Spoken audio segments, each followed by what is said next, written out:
Bom, gurizada, olha só, vamos começar.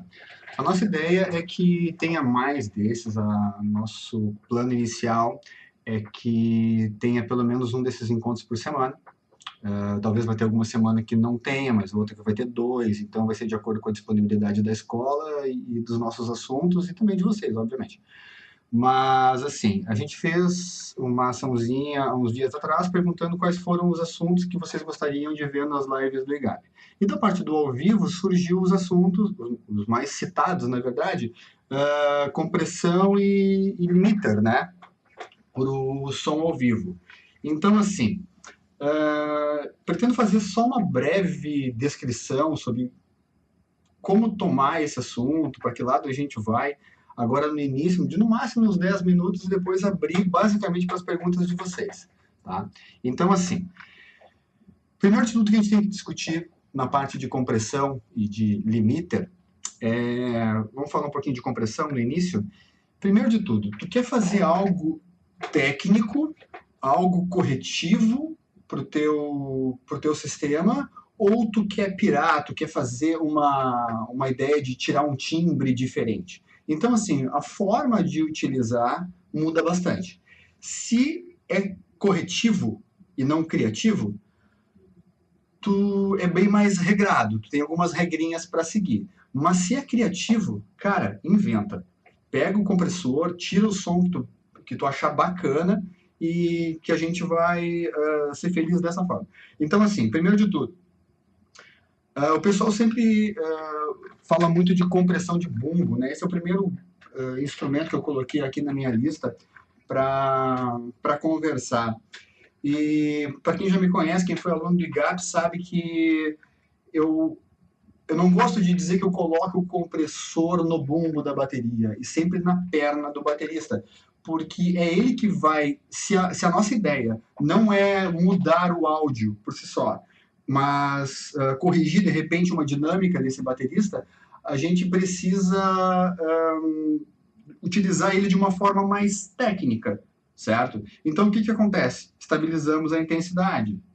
Caixa, às vezes não é só uma questão de, como é que eu vou te dizer, de conter o volume da caixa, mas muitas vezes a gente quer utilizar do compressor para melhorar o timbre da caixa, certo? Aí tem o pessoal também que utiliza a compressão paralela e tudo mais, né? Isso é uma coisa que a gente pode discutir mais para o futuro, certo?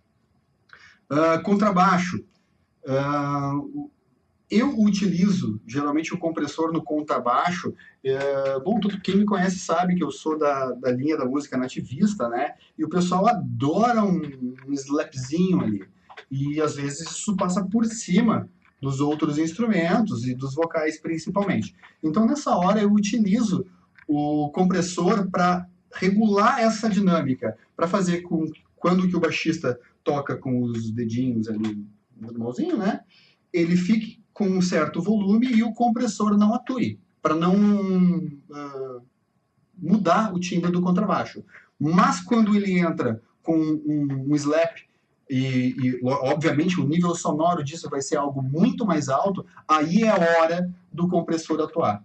Então, assim, isso aí é mais uma resolução de um problema, é mais uma parte técnica para alinhar, do que propriamente algo artístico para eu mudar, para eu criar alguma coisa né, de timbre para esse contrabaixo. Outro exemplo que eu utilizo muito é no violão. Eu tenho feito trabalho com música sertaneja também, né? E lá tem muito violão dedilhado. Eu sou um cara que, quando eu não conheço muito, por exemplo, o andamento da música, como vai ser, aonde que vai entrar o solo do violão, eu gosto de preparar um compressor que atue sempre quando o violonista está na base, com palheta e tudo mais. E quando ele vai fazer os dedilhados de introdução da música, esse compressor ele não atua. Então o que acontece? Ele baixa o violão quando ele está num volume mais alto, né, palhetadas, e depois quando ele vai fazer algum tipo de dedilhado, o compressor solta esse áudio e faz com que apareça igualmente os dedilhados, né? Então, assim, outra coisa que eu queria falar também é referente à voz, né? A voz, às vezes, tu tem um cantor que ele canta, tu calibrou a mesa em 0 dB, faz tudo certinho, como manda o figurino, só que acontece que chega no final da música, ele pega o microfone, cola na boca e diz um "e aí, galera?" E clipa tudo, né? Então, assim, a gente pode preparar um compressor justamente para isso, para que não atue, preferencialmente, né? Enquanto ele estiver cantando, já que ele tem uma boa dinâmica, a gente parte desse pressuposto, e depois, quando ele chegar na parte que ele vai falar, ou ele vai gritar, ou até no meio da música mesmo, que ele pode chamar o pessoal, né? O compressor atue para não saturar e não ficar feio, né? E tudo mais. Então, assim, ó, isso é só alguns exemplos de compressão na parte usual ali da mixagem da banda. É óbvio que também a gente vai falar agora de, né, a gente precisa falar de limiter rapidinho aí, e o limiter, ele está muito vinculado a solucionar problemas de excessos, né? Então, assim, um limiter na saída master da mesa para evitar que qualquer acidente, um microfone que caia, ou algo que soe muito alto por algum tipo de falha, né, no sistema, não chegue até o público, não chegue até o PA, podendo danificar e tudo mais, certo? Então, assim, limiter, a gente sabe... Bom, eu estou fazendo esse live partindo do pressuposto que vocês conhecem compressores, sabem para que serve e conhecem mais ou menos os parâmetros, né? Qualquer coisa tem umas colinhas aqui atrás. Mas, quando a gente trabalha com limiter, a gente tem que ter ideia que é um compressor com o threshold aonde a gente vai escolher e um ratio de infinito para 1, ou seja, nada passa daquele ponto.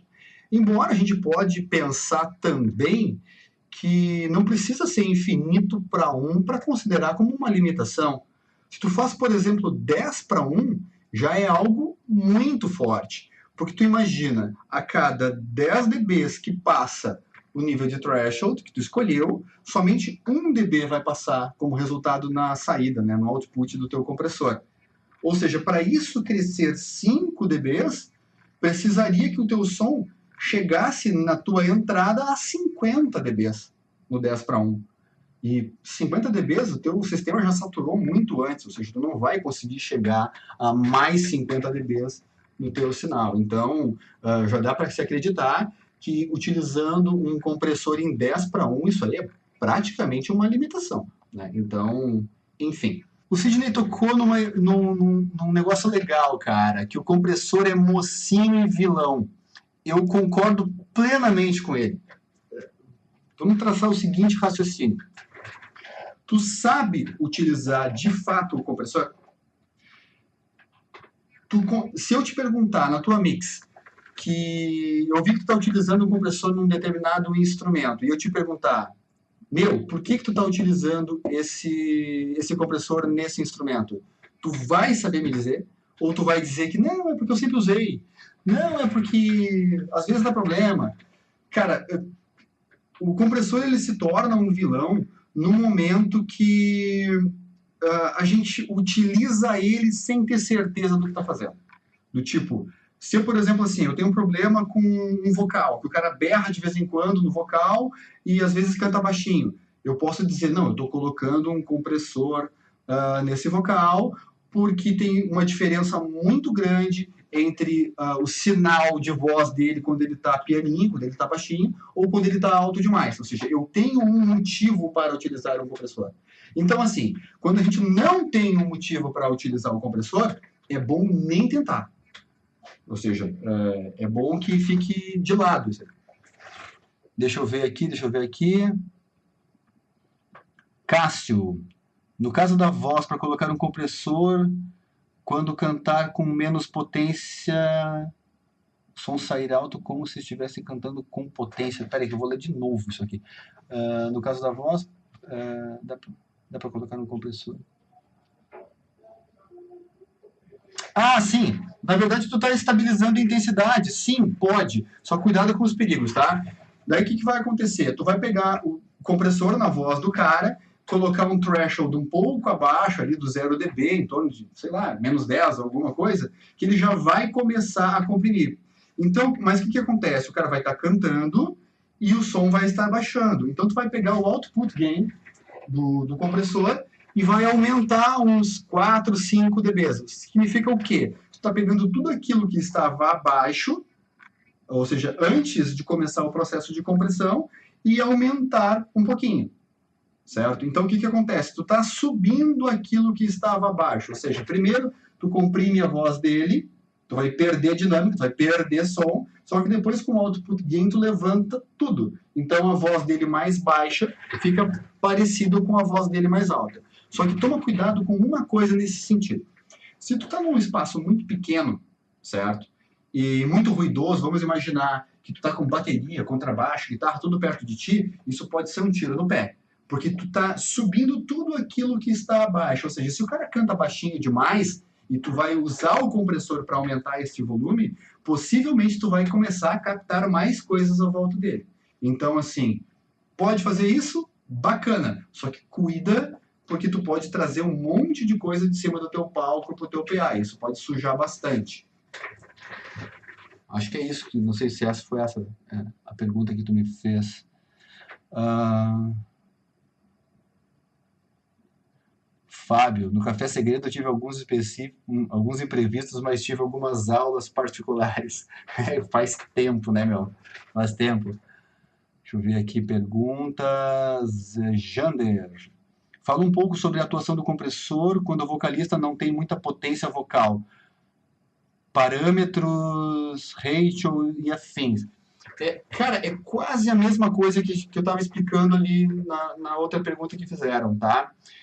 Tu pode utilizar sim, só que tu tem que cuidar muito o teu background, ou seja, o som que está mais para trás, porque certamente tu vai acabar ouvindo mais coisas. Então, assim, uma coisa que é muito perigoso de utilizar, vamos imaginar que eu tenho 3 vocalistas em cima do palco e os 3 cantam baixinho. Então eu vou utilizar o compressor nos 3 microfones para aumentar o volume médio, né, o RMS, desses vocais.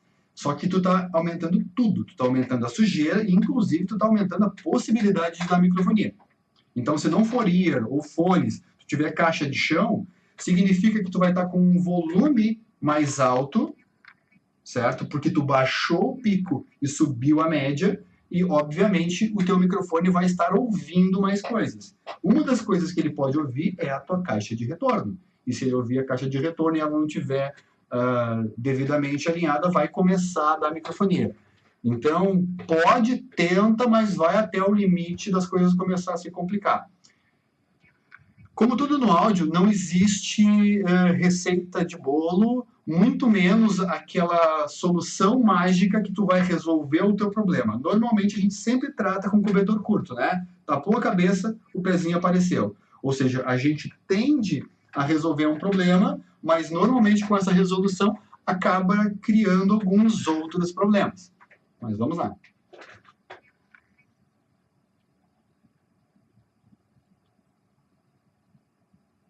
Jander, parâmetros de compressão e para que servem? Vamos lá, vamos lá. Olha só. Assim, brevemente aquilo que tem aqui no quadro, tá? Então, assim, os parâmetros do compressor, threshold, vai aplicar vai te mostrar em dB a partir de quantos dBs o compressor vai começar a atuar. O ratio, no caso, que é a taxa de compressão, ele vai definir o quanto que ele vai tirar daquilo que tu definiu, né, a partir desse ponto. Por exemplo, se a gente tem o threshold em 0 dB, deixa eu colocar aqui, o threshold está em 0 dB e tu criou um pico de 10 dBs, certo? Se tu tiver numa taxa de 2 para 1, tu vai simplesmente pegar tudo isso que subiu do threshold e vai dividir por 2. Se fosse uma taxa de 4 para 1, tu dividiria isso por 4 e o teu resultado seria esse novo desenho, certo? E isso aqui vai te mostrar através do Gain Reduction.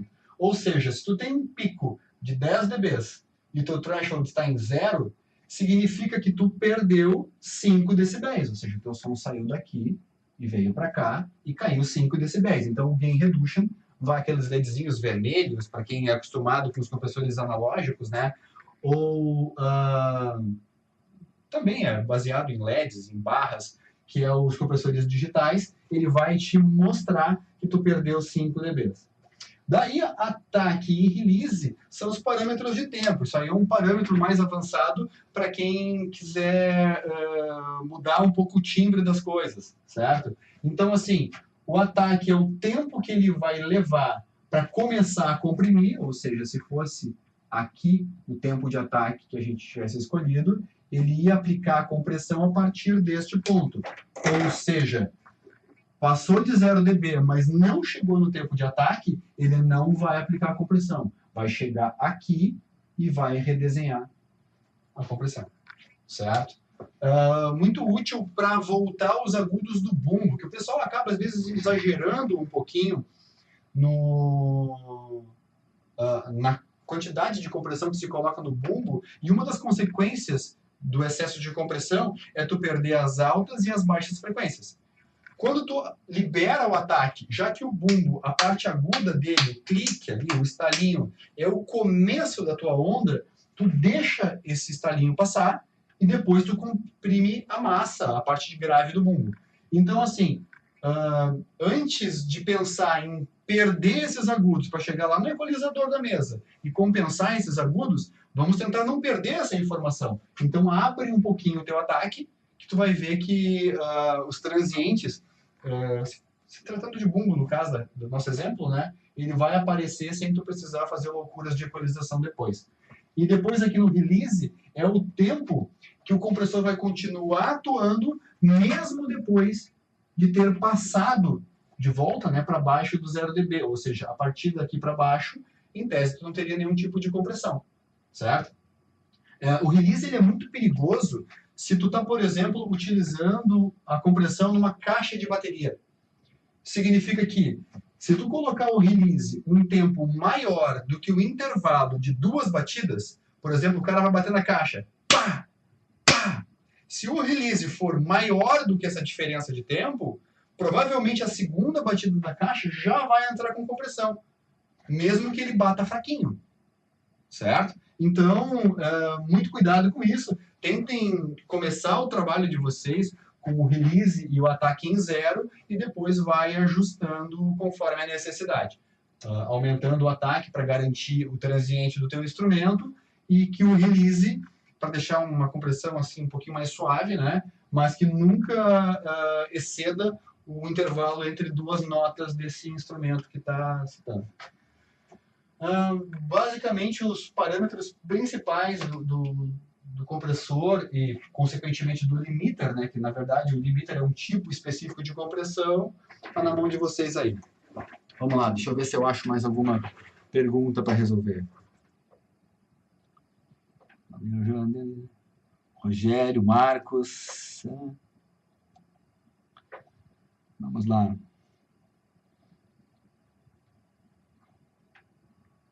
Jonatas, qual a atuação do compressor no contrabaixo? Deixa eu ver se eu entendi a pergunta. No caso, qual é a consequência?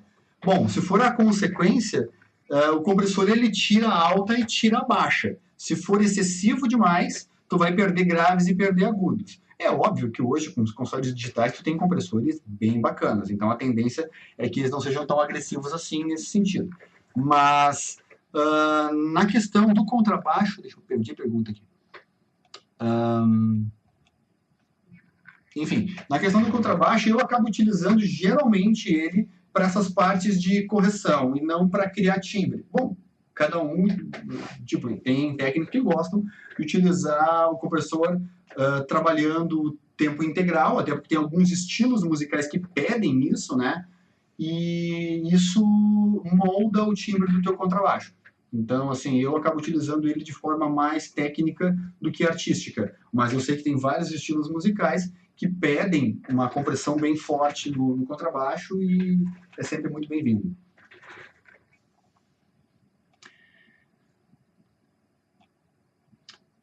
Tiago Nicoletti, é possível evitar microfonação com compressor e limiter? Cara, muito antes, pelo contrário. É muito mais fácil tu ter microfonias, que foi aquilo que eu expliquei. Ou seja, quando tu está aplicando uma compressão, tu está diminuindo dinâmica. Se tu diminui dinâmica, é uma tendência de tu pegar isso e aumentar os volumes para que tu tenha uma massa e um volume mais pomposo, né, na tua música. Só que tu aumentando isso, está aumentando a sensibilidade e a audição, vamos dizer assim, do teu microfone.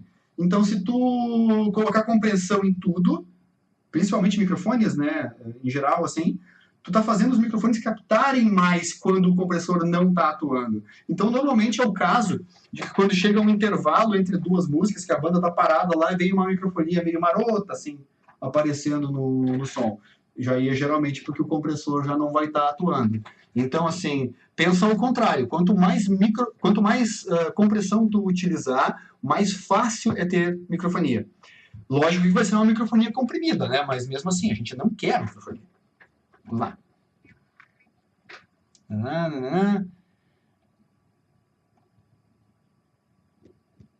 Para que serve o NI? O NI, o joelho, né? Então tá. E que situação você costuma utilizar? O NI é uma suavização.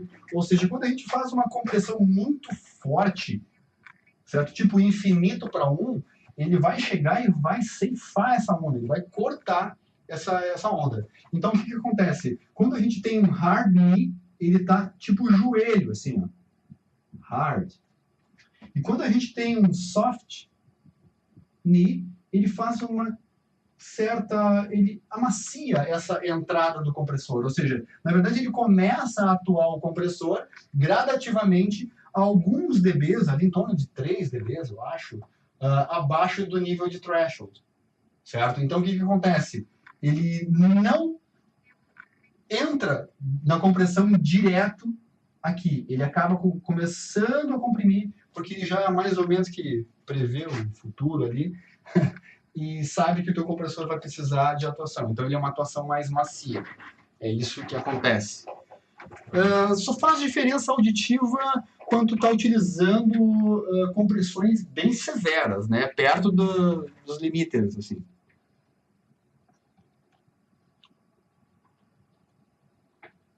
Cássio, existe diferença sonora entre o compressor valvulado e o compressor sem válvula?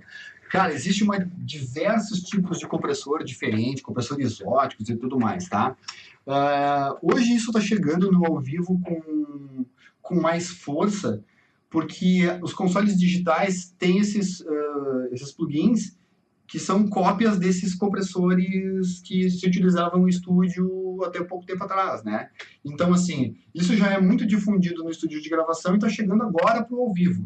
Então, assim, os compressores óticos, por exemplo, são compressores mais lentos, ou seja, é bacana para voz, é bacana para... enfim, algo que não são... instrumentos que não são muito transientes. Agora, os compressores, por exemplo, para uma caixa de bateria, que é um pico gigantesco, os FETs, os transistorizados, no caso, são mais interessantes para ser utilizado. Óbvio, estamos falando de quase como uma receitinha de bolo, né? Nada impede de utilizar um no outro e ver o que sai da qualidade sonora disso tudo, né? Quanto à questão da válvula, cara, é só por uma mudança do timbre mesmo. Aí é que a gente entra na parte criativa, né, da parte artística do compressor. Ou seja, é óbvio que um compressor valvulado vai ter uma sonoridade diferente. Se isso te satisfaz, se isso é bacana para ti, tudo certo. Agora, não necessariamente tu pode dizer que um é melhor que o outro. Cada um tem a sua utilidade. Certo? Robson. Você usa compressor somente para estabilizar a dinâmica? Cara, ultimamente tem sido, com exceção da caixa. A caixa tem alguns estilos musicais que ela precisa de um médio grave, ali um pouquinho mais acentuado, que nem sempre tu pegar isso no equalizador é uma grande vantagem. Então, assim, tu pode pegar um compressor, já que a gente sabe que os compressores, eles atuam nas pontas, né? Tu vai acabar utilizando e dando um corpo mais para tua caixa, porque tu não vai ter O grave a caixa não tem, né? Mas aquela parte de esteira, aquela parte de ataque ali também ele vai dar uma maciada. Então eu acabo, nos eventos que eu tenho feito ao vivo agora, aliás, eu tento utilizar sempre o mínimo possível desses equipamentos, mas quando eu utilizo na caixa, geralmente é de forma bem criativa, é para criar o timbre da caixa mesmo. Nada bem nessa dinâmica. Eu tenho feito muitos trabalhos que não necessitam compressão, né? Eu fazia o grupo Masbá e, cara, era um grupo vocal que tinha um instrumental e eles tinham uma dinâmica muito deles, né? Então eu não me sentia à vontade e nem achava certo eu alterar a dinâmica da banda. Então, ou seja, no Masbá eu não utilizava compressão em nada, exceto no contrabaixo como uma compressão, digamos assim, técnica também, para que quando o Gustavo tocava na parte do slap, eu dava uma seguradinha para não dar excessos. Mas basicamente isso.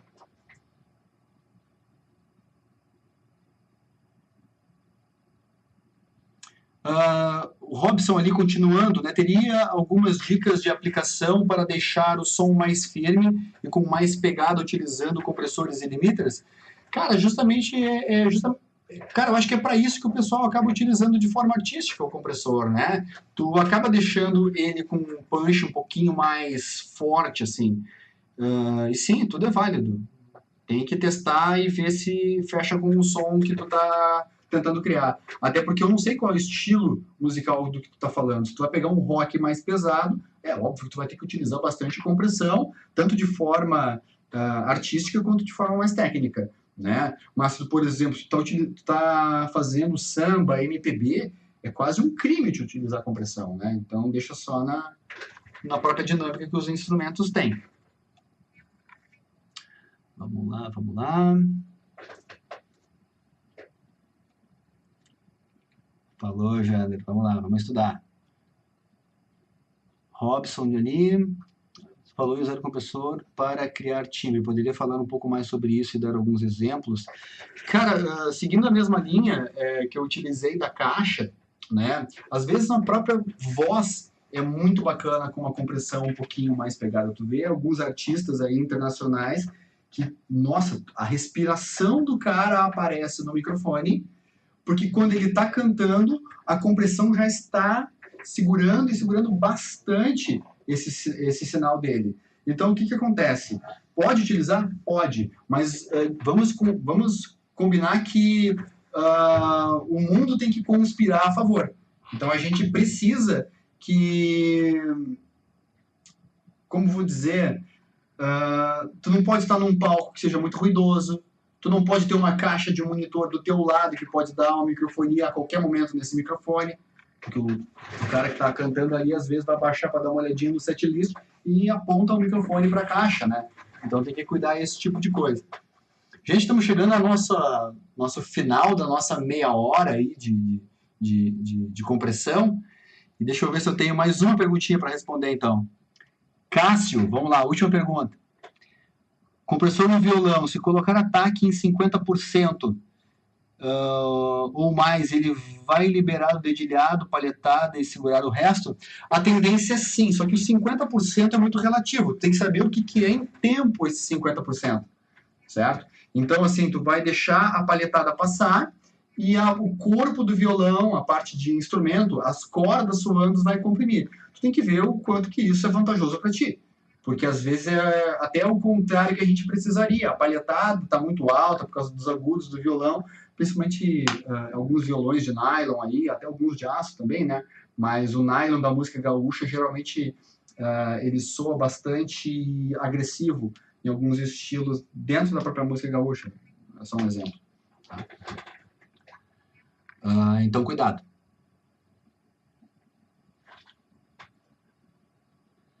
Então tá, gurizada. Olha, eu não vejo mais nenhuma pergunta para cá aqui na linha de tempo, aqui no chat.